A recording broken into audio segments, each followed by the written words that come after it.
Hola, bienvenidos a Crónica Lunares, el lugar donde el mundo entra por tus oídos. Yo soy Irving Sun y en nuestra sección del día de hoy del extraño mundo de Frank Edwards vamos a hablar de un sueño lleno de titulares. Comenzamos. Cierra los ojos, cierra los ojos, cierra los ojos. Si escuchas que alguien se acerca, no temas. Todo estará bien.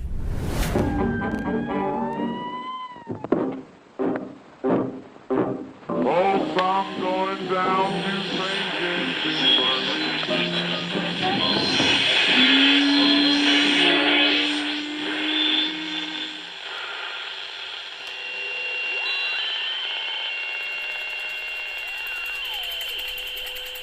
Estás escuchando Crónica Lunares, el lugar donde entra por tus oídos. Bienvenido. Edward Sampson fue nombrado nuevo editor de noticias del periódico Globe de Boston en agosto de 1833, pero su sueldo era tan miserable que no correspondía en absoluto a su puesto. Cobraba el exiguo salario de un reportero, el cual apenas le permitía cubrir sus necesidades más apremiantes, incluso en aquellos tiempos. Se había tomado unas cuantas copas de más con los muchachos y se fue a dormir sobre un maltratado sofá en la oficina artística del departamento de la redacción del Globe. Un poco después de las 3 de la mañana, después de unas 7 horas pasadas en el sofá, Sampson se levantó y trató de aclarar su mente del terrible sueño que acababa de tener. Bañado de sudor, colgó su camisa sobre el respaldo de una silla al lado de una ventana abierta, refrescó su cabeza con el agua de una jarra y se sentó a pensar si esto podría ser posible en aquellas circunstancias. ¡Qué terrible sueño había sido aquel! Gracias a Dios que no había sido real. Los gritos de terror de aquellos condenados mortales todavía resonaban en los oídos del redactor. Nunca antes había logrado percibir tal cantidad de detalles, como si hubiese estado observando la tragedia desde un asiento privilegiado en la punta del mástil de un barco, un asiento que extrañamente se encontraba alejado de la amenaza que lo rodeaba y se extendía frente a él. Sampson permaneció sentado en la oficina desierta y vacía durante algunos minutos tratando de decidir qué hacer. Gracias a una feliz ocurrencia, encendió una vela y empezó a escribir a mano su sueño. Describió con todo detalle cómo miles de habitantes de la isla Pralapé, cerca de Java, enloquecidos por el miedo, escapaban por el mar para eludir una corriente de lava ardiente que salía del volcán que se encontraba cerca de ellos. Estaban atrapados entre la lava ardiente y el mar, que parecía hervir.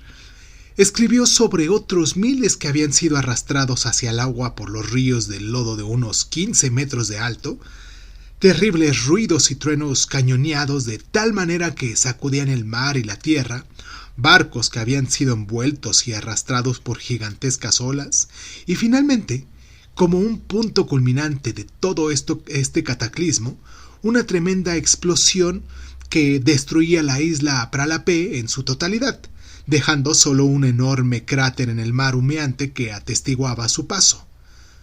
Sampson escribió importante sobre la primera hoja de su historia y la dejó sobre el escritorio. Ahí mismo la encontró el editor al llegar a la siguiente mañana. Naturalmente supuso que se trataba de algo que Sampson había alcanzado a oír en la línea durante la noche y la incrustó en el periódico, a 8 columnas bajo enormes titulares.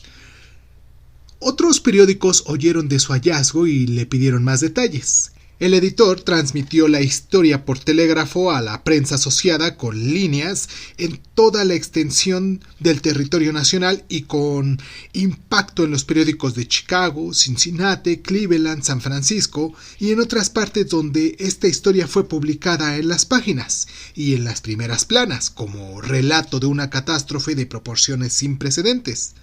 Sin darse cuenta, se basaba solo en aquella pesadilla insustancial de un reportero. Esta fue la noticia del 29 de agosto de 1833. La reacción se puso en marcha. No había consecuencia de la noticia por dos razones muy simples. Primero, la falta de comunicación con las remotas y alejadas partes del mundo donde se suponía que el desastre se había presentado. Segundo, el reportero que escribió la noticia no podía soñar lo que había sucedido después del desastre. Un callejón ciego. El que publicaba Glove en Boston pidió una explicación y Sampson, avergonzado, admitió, a decir la verdad, había cometido el imperdonable pecado de entregar un relato que no podía ser comprobado de ninguna manera, puesto que no existían noticias de una isla que se llamaba Pralapé en el diccionario de la biblioteca de Boston. La tibia explicación de Sampson de que no había escrito el relato con el fin de publicarlo fue un esfuerzo estéril, pero el daño ya estaba hecho. Gran número de periodistas molestos se vieron en la necesidad de explicar a sus lectores y admitir que habían sido víctimas de un engaño. Sampson fue despedido inmediatamente, lo que era natural, pero eso tampoco solucionó el problema para los periódicos. Ellos esperaban que la prensa asociada lo sacara del lío. El Globe de Boston pronto se retractó y se hizo el hazmerreír de su competencia que había escapado a la gran catástrofe. Fue entonces cuando la naturaleza entró en acción. Olas extraordinariamente grandes empezaron a embestir las costas occidentales de Estados Unidos. De diversos puntos llegaron reportes fragmentados de algo poco acostumbrado que estaba pasando en el Océano Índico. Ondas de marcas habían sumergido en miles de poblados de Malaya y en la India. Las pérdidas de vidas humanas eran tan grandes y todavía no podían ser determinadas. Los periódicos publicaban todo lo que alcanzaban a reunir y retiraron su acusación del engaño. Unos días después, ya no se podía dudar que había ocurrido un fuerte cataclismo. Desde Australia llegaron noticias de que el aire había vibrado como si dispararan cañones artificios en el norte. Embravecidas olas golpeaban las costas de Estados Unidos, México y Sudamérica. Alrededor del mundo voló la noticia de que el mar había crecido como nunca antes. Los barcos que llegaron a los puertos alrededor del Océano Índico informaron que el volcán Krakatoa había hecho erupción de tal forma tan catastrófica en los estrechos de Sunda que la isla había desaparecido junto con miles de habitantes. El terremoto había producido oscilaciones barométricas registradas en todo el mundo y la onda atmosférica había dado 3 vueltas a la Tierra. Esta fue una de las más grandes noticias de todos los tiempos, y los periódicos la capitalizaron de la mejor manera posible, especialmente aquellos que habían publicado el artículo de El sueño de Ed Sampson sobre la explosión de Pralapé. La explosión de Krakatoa literalmente sacudió al mundo. Fue una de las más poderosas convulsiones de la naturaleza en todos los tiempos.